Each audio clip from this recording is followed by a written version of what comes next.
In this video, I'm taking on Dubai's cheapest biryani versus Dubai's most over-the-top, luxurious, expensive biryani. But first, let's back up. Biryani is a flavorful, layered rice dish full of spices that could either have meat or seafood inside. I myself have experienced biryani in Pakistan, in India, and in Bangladesh. But today, I'm in Dubai, a city known for its appreciation of the finer things in life. Oh, wow. So have folks here turned this humble dish into a wallet-breaking beauty? You're gonna find out by the end of this video. But first, Dubai's most affordable biryani, coming in at under $1. Let's head there now and see how they do it. Boom, we have come to our first location, the Food ATM. This place has an incredible story, and they're serving biryani, amazingly, at a price under $1. How are they able to do it? Soon I'll be talking to the owner to find out. Aisha, thank you for having me here. My understanding is that you're able to prepare and sell biryani for under $1. How is that possible? Are you losing money? Is this a business? Yes, it's very much a business. It is possible to survive on small profit margins. That is what Food ATM is about. But because the volume of sales is very large, we survive and we grow. Since opening in 2006, Food ATM has worked with food banks to turn surplus ingredients into affordable, nutritious meals, supporting food security for people in need across the UAE while reducing food waste. I've seen biryani get cooked in many different countries, and usually it's a long process. But I just saw your guy in the kitchen there make biryani in like 20 minutes. The first set of cooks that I had, they would say, biryani takes 3 hours. And I would say 3 hours? The laborers working in the country, they don't have 3 hours to wait for your food. Through experimentation, streamlining the process, and cooking different parts of the meal simultaneously, Aisha and her chefs have managed to cut the biryani cooking time down to just 20 minutes per batch. This efficiency allows them to feed thousands of low-income workers every day. Her main customers are taxi drivers, who regularly work long 12-hour shifts with few breaks. So let's see if it's really possible to cook biryani in 20 minutes.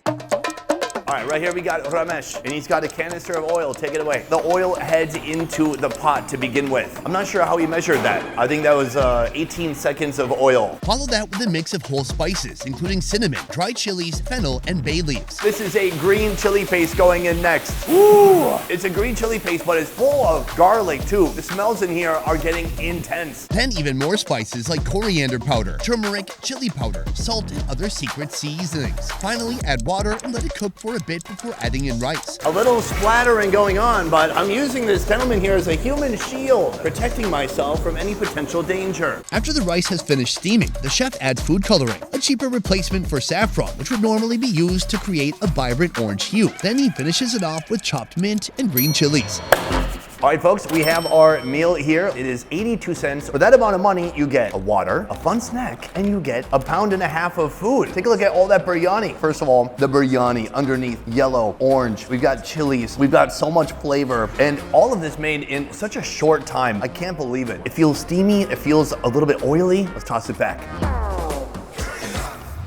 That's good. A bit wet, very steamy, and very flavorful. This is really a biryani with some personality. I've gone to like charity type kitchens in the past, and sometimes when you get the final product, it can be bland, it can be lacking flavor. This is not that. So that is a biryani. But next I want to move on to this right here. This is tilapia. Believe it or not, the 82 cents we paid for all that food also includes a side of protein. Today I got a piece of tilapia that was slathered in a delicious masala blend and fried to perfection. Can you tell if I got a head or a butt? I got a head that looks like a butt head. Let's give it a shot. It's really good except for all the bones I put in my mouth just now on accident. It's crunchy, it tastes like freshwater fish, it's delicious. I love kitchens like this who really think of the customer first. It's not just about making the cheapest product, but it's about making something that's inexpensive, but also that people are gonna keep coming back for. Because if this didn't taste good, people would not be coming back. And this tastes great. So that is biryani number 1. But we have a lot more biryani to see today, and eventually we're gonna be building up to a biryani that costs over $100. But next, we're headed to our second location for our mid-price biryani. Let's head there now. Well, we have come to our second location. Right behind me, a Pakistani restaurant known as Salt and Chilies. Here we're stepping into controversial territory, a mid-tier biryani that costs $29. But unlike our other 2 Indian locations, this one is coming from Pakistan. But can it stand up to the competition? India versus Pakistan, the biryani battle is officially on. Mozamil, it's a pleasure to be here. Thank you for inviting me into your kitchen. First of all, this is a Pakistani restaurant. Who makes better biryani, India or Pakistan? Pakistan, Karachi biryani, the most famous biryani. Is that right? Yes. I just feel like 1.3 billion people might disagree, but what makes you say that Pakistan has the best biryani? Because they love the biryani, they like the biryani, and they know how to cook the biryani, how to make the biryani, how to present the biryani. These are the students who are the future of Pakistan, and they are representing in the world Pakistan. Today, you're putting bone marrow into the biryani. What is good about the bone marrow? That people like this bone marrow in the biryani. You do it because people like it, yes? Yes, people love it. There you have it, folks. I have a new baby girl. Will I like the bone marrow more than I love my daughter? Yes. There you have it, folks. Biryani better than my newborn daughter. Now I'm excited. I can't wait to try it. Sir? Let's do it. Start with oil, a giant plate of various beef cuts, ginger garlic paste, and yogurt. Then it's time for their secret dry spice blend or masala. Follow that with whole spices like chili flakes, bay leaves, turmeric, salt, cinnamon, and cloves. Mix, cover it up, and let those flavors mingle. All right, folks, I'm told my guy Nixon right behind me is about to make a dry gravy that will later go on top of the biryani rice. Let's get to it. It all begins with tomatoes. Right here, we have a bunch of cut up coriander and some green chilies. After that, slices of lemon. After that, a load of masala spices. And finally, some fried onions and even more spices. From here, Nixon gets to work like he's washing someone's hair at a salon, mixing to and fro, getting everything combined into one homogeneous mixture. The next step, Nixon takes the dry masala and adds that to the beef, including those delicious beef bones. Wow, beautiful. Looks like confetti. From here, they add some food coloring for that extra bit of orange hue. Ooh, very nice. Extra red now. Can this get any more red? Top that with cooked rice and even more food coloring. Finish with another layer of rice and fried onions. So from here, he begins to mix around that fluffy biryani. He digs down deep until he reaches the beef and he puts it on the platter. Nixon is digging deep, getting big chunks of beef from the bottom of the pot. He piles on some white fluffy rice on top, and that section is finished. Next, the platter receives the bone. Next, he digs around for some coriander. All right, folks, right here we have our final product. This is the bone marrow beef biryani. Let's go outside and check it out. Biryani number 2, come take a look, baby. Let me invite you to this platter that is almost full to the edges. In the kitchen, I asked the chef, hey, we do have a big platter here. What if you just filled it up to the edges? And here's what he did. There. I like that. Nixon, overachiever. Let's talk about the price. This right here, everything you see is $29. So a big step up from our first location. But I gotta say, also a good amount more biryani. Here, we have bigger, more substantial pieces of meat. And don't forget about the bone. First of all, let's see how soft it is after braising for some time. Not bad. All right, let's give it a shot. Perfectly respectable and delicious. It is soft, but it's still got bite to it, but it's absolutely caked with this variety of masalas. I can taste ginger, garlic, there's chili flakes and chili powder.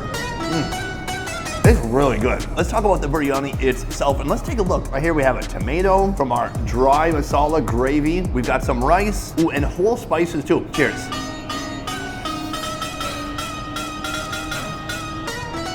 Oh yeah, wow. How do I describe this? Okay, go to an Indian guy's house, open his spice cabinet, put all of it on some rice. It's like that. It is like the India-Pakistan conflict in my stomach. Ooh, I'm feeling conflicted. It is very potent, very flavorful, and almost jarring. Meanwhile, I like it. So that is the beef, and that is the rice biryani. But what really makes this one special is the bone. Now, there is a special technique that you need to use with the bone in order to get the bone marrow out. Allow me to show you.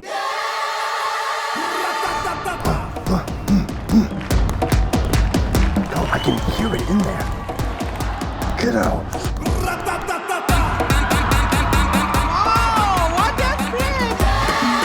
Oh, what a spread! Oh, that was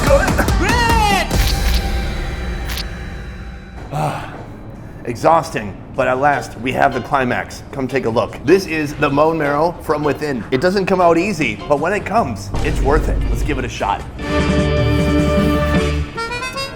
Oh man, that's good. It's melt in your mouth, kind of soft and satisfying. It's like this biryani is already oil laden. Meanwhile, you're getting that bone marrow, making it even more decadent. But the best part is the flavor. It tastes like cow butter and it's delicious. So that is the bone marrow beef biryani here at this Pakistani restaurant. I gotta say, it's pretty good. But from here, we have one more level of biryani left. Biryani that costs $272. We're headed to our final location now. Let's move.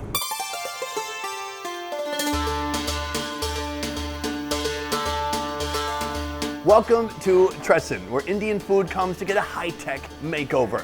This place is amazing. Since 2014, Tresson has been innovating and pushing the boundaries of Indian cuisine, combining European techniques with Indian flavors, which has even put them on the Michelin Guide. This is a kitchen where all the magic happens, and this is where we're gonna get one of the most expensive biryanis in Dubai, nay, in the world. Right here we have the chef Jishan with me. He is gonna make everything happen. He's got the ingredients right here. Let's get into it. Of the ingredients that we see here, what is the most expensive? It's the most expensive mushroom in the world, which is called Gucci from Kashmir. Meet the morel mushrooms, also known as the Gucci mushroom, not to be confused with the other Gucci, which is also expensive. These little guys are a popular ingredient in Kashmiri cuisine, but since they're impossible to farm and hard to find, they can cost up to $200 per pound, making them one of the most expensive mushrooms in the world. And then we are using the most expensive saffron from Iran. Ah, smell that? Okay, imagine you're in Minnesota. It's summertime. You take out a beach ball from the box for the first time, and it's like that fresh smell of plastic. That's what saffron smells like to me. And what else we are using, like a Japanese A5 Wagyu, and we are using different cuts of meats from Kashmir, like a tabak mas, rogan josh, wazwan, gosht tava, sheikh kebab. All of that stuff is on the biryani? Yeah, on the biryani. By the time the biryani is done, how big is it gonna be? It's like that. Like a platter? Yeah. Chef, let's get to it. Check, yes, definitely. Start by adding ghee or clarified butter into the pot. Follow that with whole spices, green cardamom, black cardamom, cloves, pepper, cinnamon, and bay leaves. Now that the ghee has absorbed the flavors, he is removing the whole spices. Now the onions going in. All those onions getting sauteed up in that flavorful ghee.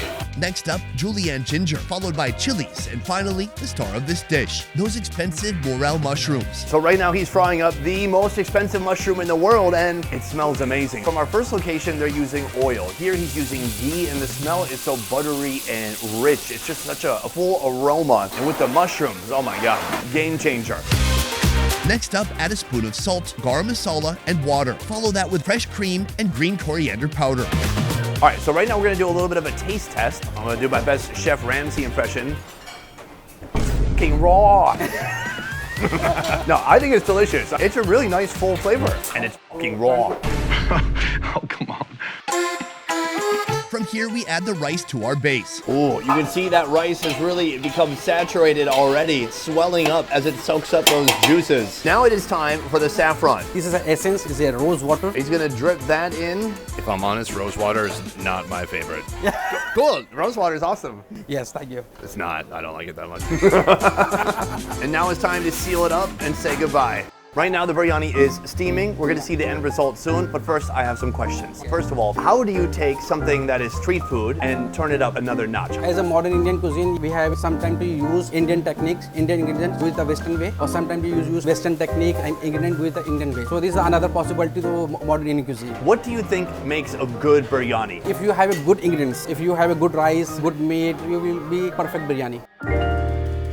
All right, folks, right now we are assembling all the ingredients that are gonna go on top of the biryani, starting with this right here. This is some A5 Wagyu that's about to hit the hot skillet. But first, he hits it with a little bit of pepper, some salt, and then more pepper, and a little bit more salt. Right here we have an insanely hot skillet. Ghee gets poured on top, and then the beef, pure Wagyu. This is the most expensive beef in the world. We're cooking it medium rare, and this is gonna go on top of the biryani.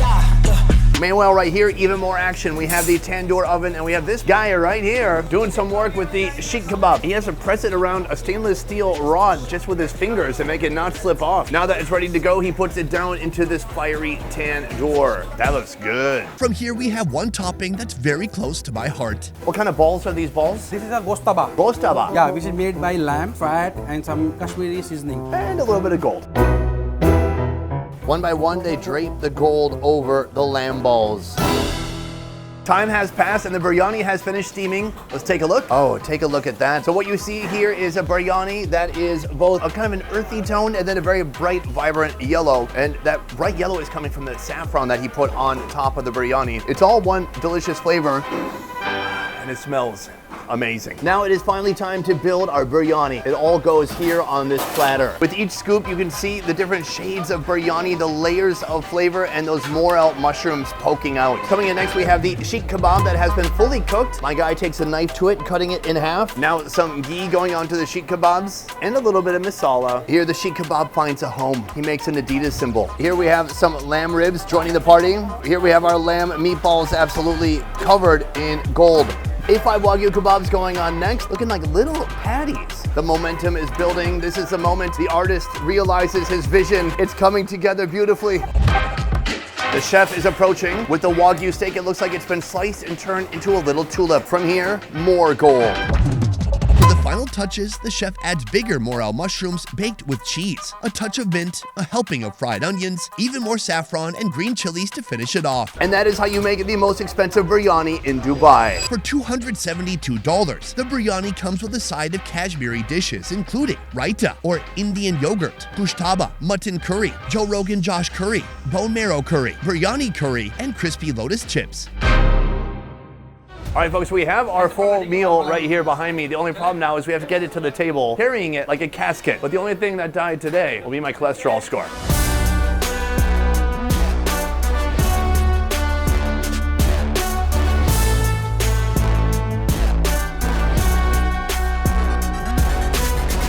All right, folks, everything we've done today has built up to this moment. The most epic biryani that exists in all the land. This is something that I think you could really only find in a place like Dubai. This is a place where people really appreciate fine dining. So this morning we started with a biryani that cost less than $1. On top of it, a piece of fried fish that didn't cover up the biryani. Here, you need to penetrate a good amount of meat before you even get to the rice, which is a challenge I will happily accept. So let's start with this right here. I'm eating with my hands and I can feel that delicious minced meat full of fat. Let's go for it. Oh man, it's like a low carb slider. It's got a ton of spices and it's super juicy, incredibly fatty. I can squeeze the kebab and then you will see the juices pouring out. Oh my God. You see my point? Absolutely delicious. From there, I really want to dig in and find some ladus. This is a ball made from lamb. Oh wow, look at that texture. You can just see the seasonings on the inside, turning it clay red color. Let's toss it back, try it out. It's so much spice, it's so much flavor. This is the type of bite that makes me crave for some yogurt or some lassi. Luckily, we have some yogurt right here. That's nice. The yogurt really cools you down after some intense masala like that. Moving on here, we have the sheikh kebab. I'm gonna snap it in half. Now, you thought we were eating all red meat, but no. This kebab is actually made from chicken. Wow. I can't believe how juicy it is. It's got to be mixed with fat from some other animal. This is incredible. Meanwhile, right here we have what they're calling biryani sauce. Oh man, flavor overload, super savory. This is like creamy, buttery, and full of flavor. Meanwhile, I need to cleanse the palate, and there's no better way to do that than with a Coke Zero. See Coke? That could be us. Next, I want to get into the biryani. As you can see, the biryani is glistening. It's literally glowing from the ghee and the other animal fat that's been put on top. Let's give it a shot.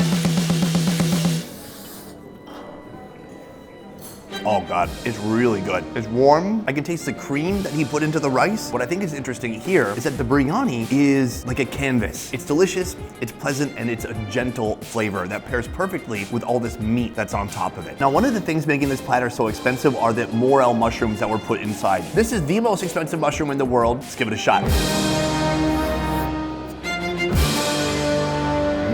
They have their own kind of unique meaty texture. It's not like a big wet mushroom. It's like this shrunken down, slightly chewy, more meaty mushroom experience. From here, we're building up to the A5 Wagyu. Right here, we have a beef flour made up of strips of beef like this. I'm gonna put that on top of the rice. Right here, we have a gushtaba gravy. I'm gonna pour that on top, get a little bit of rice, some meat, and get some of that delicious gravy. This is the king of bites. Let's give it a shot.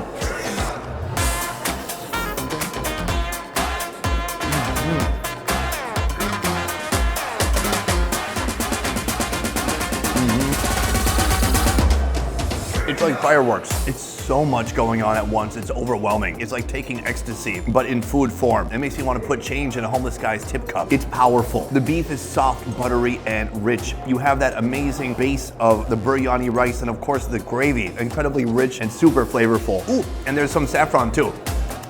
Tastes like a beach ball. So from here, I'm gonna step outside and I have a tough decision to make. I'm gonna be telling you which of these 3 biryanis gave me the most bang for my buck. Let's head out now and reveal the results. In this video, I set out to try 3 different biryanis at 3 different price points, but in the end, I can only choose one that gave me the most bang for my buck. I do like location 1 a lot. They're doing so much with so little and creating a pretty incredible tasting meal for under $1. But that expensive biryani was life-changing. It was something different. It was a way to touch the hand of God, if but for a moment. The executive chef at Crescent Restaurant was extremely imaginative and creative, and he manifested a creation like nothing I'd ever seen before. It was biryani, but it was so much more, and it was topped with all of God's creatures. It was wonderful to see, it even better to eat. Even though $272 is not cheap, to me, that is something I would save up for. So that is my choice, but I want to know what you guys thought. Which biryani do you wish you could reach through the screen and try for yourself? Before we go, I want to say a huge thank you to this man right here. This is Kiani from the YouTube channel Feed Kiani. He has been instrumental in making this trip happen for me here in Dubai, recommending amazing and very interesting restaurants for you guys to see in this video. So if you were intrigued by what you saw in this video, check out this guy's channel because he is the man behind the food. Otherwise, that is it for this video, guys. Thank you so much for watching. I will see you next time. Peace. All right, let's go. Can I tell you, I learned today the perfect amount of biryanis in one day. 1 biryani, not 3. 1 is enough. Never 3. This is the last time I'll have 3 in one day.